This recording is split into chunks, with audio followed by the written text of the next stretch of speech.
Mic. Vicky को हमेशा किस्मत ने उसकी मेहनत से ज्यादा दिया। पैदा हुआ एक बड़े घर में, मुंह में चांदी की चम्मच लेकर, और शादी भी की एक उससे भी बड़े घर में, सोने की चम्मच मुंह में लेकर। उसे मेहनत करने का शौक नहीं था। एक शौक था, वो भी घटिया शायरी करने का। उसकी हर बात शायराना ही होती थी। जैसे कि एक दिन, दूर से देखा तो चांद पे दाग था, दूर से देखा तो चांद पे दाग था, पास से देखा साबुन का छाग था। ठोको ताली। अरे ऐसी शायरी करोगे तो ताली तो पता नहीं, कोई तुमको ही ठोक देगा। शायरी वो बिल्ली है जो किसी का भी रास्ता रोक दे, और क्या मैं किल हूं जो कोई मुझे ठोक दे। मुझे तो आपसे बात ही नहीं करनी। मैं निकला था गाड़ी लेके, लेकिन दौड़ के जा रहा हूँ।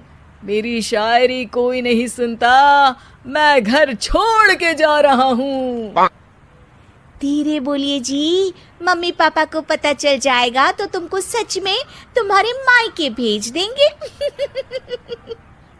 सस्ते साबुन से मेरी कॉलर चमकी नहीं, सच में चला जाऊंगा, मेरी बात कोई धमकी नहीं। अगर शायरी ही सुनानी है तो सुनाओ, लेकिन कोई काम धंधा भी तो करो। मेरे पिताजी के पास बहुत पैसा है, तो घर जमाई बन के खा रहे हो, और कल जा रहे हो ना अपने मायके, तो आज ही चले जाओ मेरी बला से। हमें तो अपनों ने लूटा, गैरों में कहाँ दम था हमें। अरे चुप हो जाओ, तुमको मिर्जा गालिब की कसम। अरे जाना है तो जाओ, लेकिन पहले मेरे मम्मी पापा से मिलकर जाओ, वरना वो क्या सोचेंगे। लेकिन विकी अकेले ही अपनी कार लेकर अपने मायके यानी कि अपने खुद के घर पहुंच जाता है।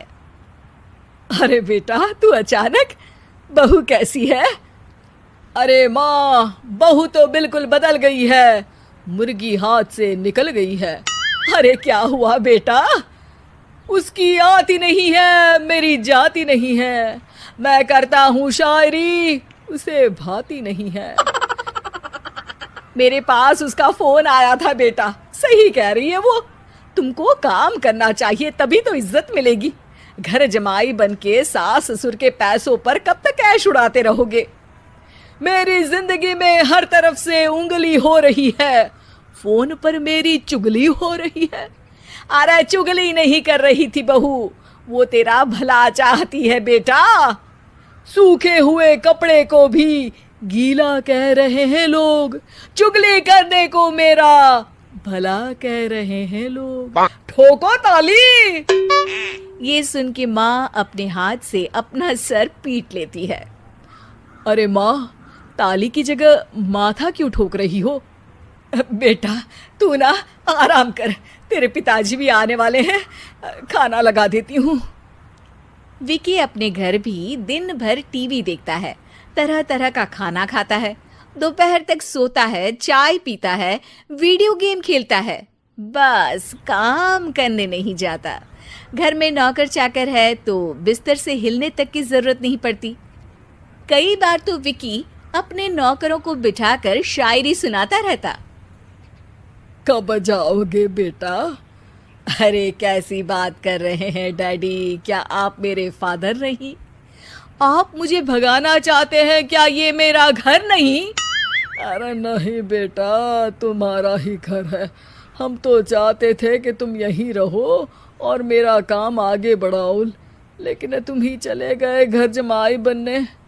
अरे मेहनत तो गधे भी करते हैं, मैं अच्छी किस्मत लेके पैदा हुआ हूँ, मैं घर जमाई हूँ, ससुराल का फूल गेंदा हुआ हूँ। ठोको ताली। पिताजी और माँ सच में ताली बजा देते हैं। ऐसा पहली बार होता है जब विकी की शायरी पर किसी ने ताली बजाई हो। अरे आप लोग सच में ताली बजा रहे हैं?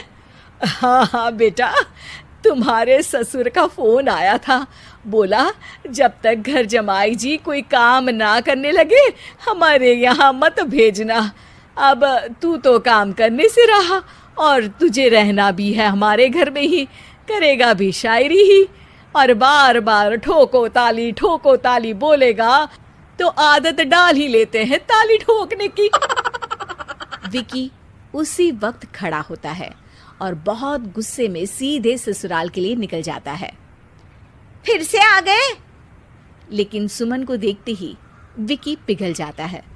अब सुमन, आई एम सॉरी, आज से ना मैं सिर्फ शायरी ही नहीं बल्कि काम भी करूँगा। तुम अपने ऑफिस में बात कर लेना, कोई भी मेहनत का काम कर लूँगा। मैं घर जमाई बन के रहूँगा लेकिन काम करूँगा और इज्जत से रहूँगा। मतलब सिर्फ तुम नहीं आए हो, तुम्हारे साथ तुम्हें अकल भी आ गई है। मैं अपने कारखाने का मैनेजर बनाता हूँ तुमको, कल से मेरे साथ चलना वहाँ। थैंक यू ससुर जी। थैंक यू से काम नहीं चलेगा, एक शायरी सुनानी पड़ेगी। है जरूर। ससुर के पास पैसा होते भी मेहनत जिसको भाई है, वही सच्चा दामाद है, वही अच्छा घर जमाई है। ठोको ताली। सब विकी की शायरी पर ताली ठोक देते हैं।